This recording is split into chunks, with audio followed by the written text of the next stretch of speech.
For more on what's happening in the region, let's speak to Ambassador Gina Abercrombie-Winstanley. She's held numerous high-level positions in government, including former National Security Council Director for the Arabian Gulf. She's now a non-resident senior fellow at the Rafik Hariri Middle East Center. Ambassador, always good to have you on the program.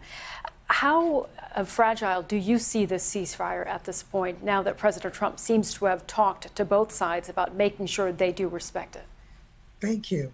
Well, ceasefires are always fragile, whether they are on paper, oral ones, because there's always a possibility of mistakes being made, making sure everyone clearly abides by it, errant missiles, etc. So that's one thing. And of course, Israel has a long history of making clear to its opponents that if you strike, they will strike, twofold, tenfold. And so if there is a missile coming, an attack, anything coming from Iran, then we can be sure the pressure on the prime minister to respond will be significant. Iran has a very strong reason to keep this ceasefire, but we will have to see. It definitely bears watching. What if a strike comes from one of Iran's proxies? I mean, how does that complicate the situation? That's an excellent question, because of course it does.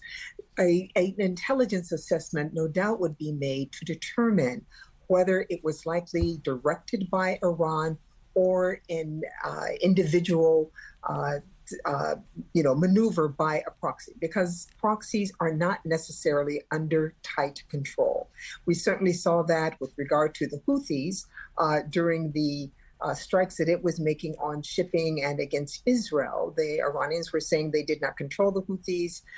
There were certainly times when I'm sure Iran would have liked the Houthis to stop or at least pause, and they did not. So we do have to keep that in mind. And as I said, an intelligence assessment would be made.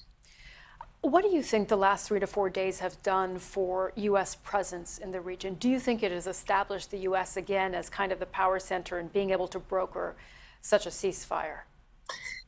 Well, as long as it holds, the answer to that would be yes so far. But I think it's done damage in different ways. Certainly, the trust that interlocutors can have in the United States and what we say has been undermined, both by the president saying negotiations would continue, and then having our very close ally attack, and then aligning with that attack and joining it ourselves. So this undermines our own credibility, I believe, and that we're going to have to work for.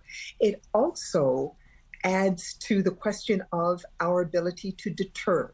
The same way having our naval presence dealing with the Houthis in Yemen, and yet we were not able to get them to stop. And we had to come to an agreement with them, with President Trump, to have them stop bombing targeting Americans, but they still continue to target Israel. Now we see those 30,000-pound bombs. They were a great deterrent, but if they didn't do the job, then they no longer have that weight as well. And we have to see. And Ambassador, there are questions, of course, about the legality under international law of such a strike. You have to be facing an imminent threat. Some Democrats have said this sends the wrong message to China, for example, on its perhaps intentions to invade Taiwan at some point. What do you think of that? Well, that's right. It sends the wrong message to a number of parties out there who will say, what's good for the goose is good for the gander. If the United States can do it, so too can we.